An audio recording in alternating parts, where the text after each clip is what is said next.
Welcome back ناظرین، ہماری گفتگو جاری ہے معراج محمد خان صاحب کے ساتھ، اور ہم ان سے پوچھ رہے تھے کہ بھٹو صاحب کے ساتھ معراج محمد خان صاحب کا ایک بہت ہی درینہ تعلق رہا، ان کی ٹیم کے بہت اہم ممبر رہے، لیکن وہ بتا رہے تھے کہ کس طرح ان کے اختلافات ہوئے اور کس طرح ان کے راستے جدا ہوئے۔ جی معراج صاحب، کیا آپ بنیادی جو اختلافی پوائنٹ تھے وہ میں نے کیا تو آپ سے کہا کہ ہم نے انہیں آج بھی انہیں میں سلام کرتا ہوں۔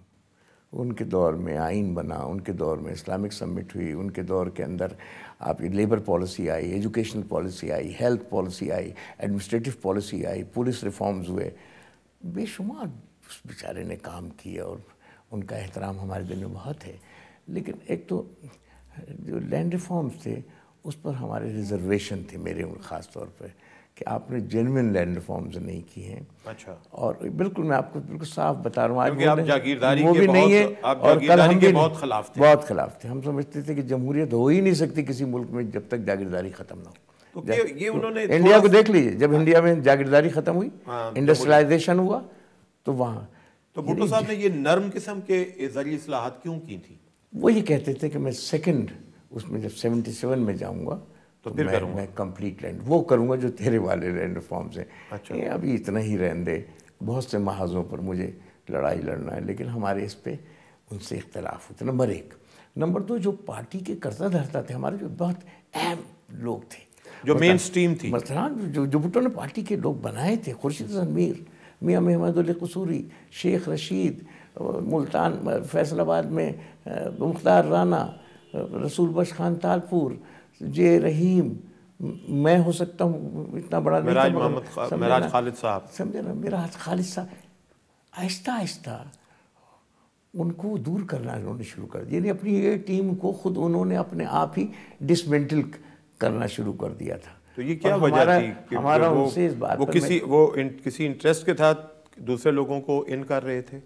یہ میرا ان سے سوال تھا، جو آپ مجھ سے سوال کر رہے ہیں، میرا ان سے سوال تھا کہ آپ کیا کر رہے ہیں؟ آپ کی یہ ٹیم اگر نہیں ہوگی تو آپ کے لیے کون لڑے گا؟ یہ لڑیں گے، یہ ٹمن، یہ ٹیوانا، یہ دولتانہ، یہ بچہ، یہ صادق حسین قریشی، یہ جام صادق علی، یہ آپ کے لیے لڑائیاں لڑیں گے؟ یہ نہیں لڑیں گے، یہ پہلے بھی نہیں لڑے تھے۔ ان میں سے بیشتر تو آپ کو قتل کروانا چاہتے تھے یحییٰ خان اور اس حکومت کے دوران مل کے، ان میں سے بیشتر تو آپ کے حمایتی تھے ہی نہیں۔ تو بھٹو صاحب تو اتنی سیاسی بصیرت نہیں، بھٹو صاحب تو معراج صاحب اتنی سیاسی بصیرت کے حامل تھے۔ وہ کہتے تو چپ ہو جا معراج، تم ٹھہر جاؤ، بس میں جو کہوں وہ سنو۔ میں کہتا بھائی آپ بھی تو سنیں، ہمارے ان سے تعلقات ہی ایسے تھے۔ میں آپ کو صحیح بتاؤں، یہ پارٹی ایسی نہیں تھی اس کو وہ چیئرمین آف دی پارٹی نے کہہ دیا ہے بس چپ ہو جاؤ مان لو، یہ پارٹی، لیکن آپ بولتے تھے۔ ہماری اس وقت کی پارٹی کی سینٹرل کمیٹی میں بحث ہوتی تھی، خارجہ پالیسی پہ بحث ہوتا تھا، داخلہ پالیسی، اکنامک پالیسی۔ لیکن بھٹو صاحب اس کو برا مناتے تھے کیا؟ نہیں مناتے تھے، شروع کے دنوں میں نہیں مناتے تھے، بعد میں آہستہ آہستہ میں سمجھتا ہوں کہ فوجی انٹیلیجنس کے اداروں انہوں نے کانسپریسیز شروع کر دی تھی، اور وہ ان کے گرد گھیرا ڈالتے تھے، کیونکہ اب بھی میں سمجھتا ہوں کہ بھٹو صاحب میں ایک کمزوری تھی کہ کان کے وہ کچے تھے۔ مطلب میں نے ان کے سامنے بھی کہا، ان کے شاید دوست میرے منہ سے سنے تو برا مانے، بھائی برا نہ مانو، میں تو ان کے سامنے بھی کہتا ہے کہ آپ کان کے بہت کچے ہیں، خسر رسر کر دیتے ہیں آ کے، آپ ناراض ہو جاتے ہیں چھوٹی چھوٹی باتوں پر، سمجھیں۔ اس لیے یہ ادارے جو ہیں، انہوں نے انٹیلیجنس کے اداروں نے مجھے اور ان کے درمیان ایک بہت بڑی دیوار کھڑی کرنا شروع کر دی۔ ایک منٹ معراج صاحب، آپ یہاں پہ رکیے کہ مثلا آپ کہتے ہیں کہ انٹیلیجنس اداروں نے دیوار کھڑی کی۔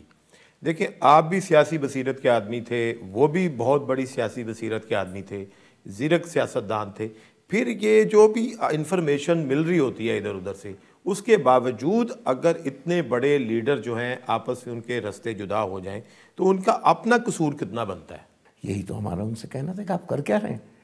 آپ اپنے بنائی ہوئی تنظیم کو خود ڈسمنٹل کر رہے ہیں، کیا کر رہے ہیں آپ؟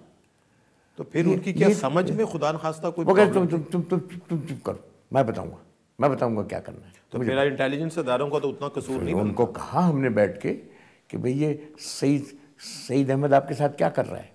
یہ جو بعد میں ان پر گواہ بنا، کیا نام تھا، فیڈرل سیکورٹی فورس کا سمجھا چیف، جو ان پر گواہ بنا، یہ کیا لوگوں کو مارتا پھر رہا ہے، بدماشی کر رہا ہے۔ ہم نے ان سے کہا کہ بھئی آپ کیوں یہ اگر نیشنل وائی پارٹی والے اسلام آباد میں جلسہ کر رہے ہیں تو کرنے دیں، پہلے بھی جلسے کرتے تھے، تو ہمارے تو بھٹو صاحب کیا اب کیوں آپ ان کو مار رہے ہیں؟ نہیں، کیا بھٹو صاحب جو تھے وہ اپنے سیاسی مخالفین کو برداشت نہیں کرتے تھے؟ جب تک ہم اقتدار سے باہر تھے تو ہمیں تو خود ہی مار پڑتی تھی بس پرا. ہمارے لوگ تو اس پورے پیریڈ میں سیاسی انتقام پہ بلیو رکھتے تھے، وہ سیاسی انتقام لیتے تھے. میرے خیال ہے انٹیلیجنس کی بہت زیادہ گرپ ان کے اوپر ہو گئی تھی. نہیں، پھر جب گرپ ہوئی تو پھر انہوں نے انتقام لینا شروع کر دیا، اپنی پارٹی کے لوگوں سے بھی لینا شروع کر دیا. میں تو یہ اس طرح کا بلنٹ کوسچن ہے آپ کا. میرا یہ کہنا ہے کہ انہوں نے اپنا اے ٹیم جو بنائی ہوئی تھی اسے ڈسمنٹل کر دیا، وہ اسی اور وہ ان کو اتنا بڑا نقصان ہوا. سمجھے نا، یہ جو لوگ آئے تھے کہاں گئے تھے؟ ایک آدمی وہ ان کی ٹیم جو شروع کی، جو ایک پائنیئر تھے، وہ اس بیہیویئر کے سمجھ لیں کہ بس اوقات یہ کہہ سکتے ہیں ہم اس طرح کے کہ بس اوقات وہ اتنے بڑے ہو جاتا ہے سیاسی لیڈر کہ پھر وہ ایک عالمی لیڈر میں کنورٹ ہو جاتا ہے. اور ہم سب جو بقیہ لوگ ہوتے ہیں وہ شاید اس کے تصور میں کوئی بونے ہو جاتے ہیں. تو جب وہ عالمی سطح پہ انٹروڈیوس ہو جاتا ہے تو پھر وہ لوکل جو لیڈرشپ ہے، جو آپ کی لوکل وزڈم ہے، اس کو پھر وہ اتنا جو ہے وہ قابل غور، قابل توجہ. کیونکہ ریاست میں پھر اور ادارے بھی تو بیٹھے ہیں نا. تو یہی فینومینا جو ہے وہ اس وقت بھی موجود وہ تھا، بڑا کام کرتا ہے. اور بھٹو صاحب بھی اس کا شکار ہو گئے. میں سمجھتا ہوں بھٹو صاحب شکار ہوئے اپنے دوستوں کے معاملے میں. بھٹو صاحب شکار ہوئے. اچھا، ایک سوال اور پیدا ہوتا ہے معراج صاحب، کہ ہم یہ دیکھتے ہیں، پاکستان کی تاریخ کو دیکھتے ہیں، اس میں فوجی حکومتیں بھی ہیں اور جمہوری حکومتیں بھی ہیں. جب ہم ڈیٹا دیکھتے ہیں تو فوجی حکومتوں کا اقتصادی ترقی کا گراف زیادہ ہے اور جمہوری حکومتوں کا اقتصادی ترقی کا گراف نیچے ہے. باقی تو آپ کہہ سکتے ہیں کہ پالیسیاں نہیں، لیکن اقتصادی ترقی میں فوجی حکومتیں آگے نظر آ رہی ہیں. نمبر ایک، اس کی وجہ کیا ہے؟ کیوں جمہوری حکومتیں اقتصادی ترقی نہیں کر سکیں؟ اس لیے کہ انہیں ڈیبیٹ کرنا پڑتی ہے پارلیمنٹ میں، ان کو بحث مباحثہ کرنا پڑتا ہے، ان کو ایک پارٹی کو منور کرنا پڑتا ہے. تو کیا وہ ڈیلیور کرنے کی ان کو پوزیشن میں عوام نہیں کے ہوتے؟ اندر جواب دہ ہونا پڑتا ہے. تو وہ ایک مشکل پروسیس سے گزرتی ہیں پولیٹیکل اینڈ پارٹی. رزلٹ تو ترقی چاہیے نا. فوجی حکومتیں ہوتی ہیں وہ ون مین شو ہوتی ہیں. مطلب ایوب خان کا آئین ون مین شو تھا. تو پھر ون مین شو میں ترقی زیادہ ہوتی ہے؟ نہیں، ون مین شو میں ترقی زیادہ نہیں ہوتی. ون مین شو میں جب شروع ہوا تو امریکن ایڈ سے ون مین شو شروع ہوا تھا نا ہمارے ملک کے اندر. تو در امریکن مال آ رہا تھا، امریکن گندم آ رہا تھا. لیکن لون تو سارے جمہوری حکومتیں بھی لے رہی ہیں. اور لوگوں کو باہر نکلنے کی اجازت نہیں تھی.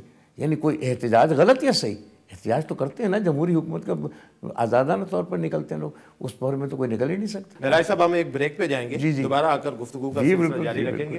ناظرین، ایک بریک کے بعد دوبارہ حاضر ہوتے ہیں اور معراج محمد خان صاحب کے ساتھ ہماری گفتگو کا سلسلہ جاری رہے گا.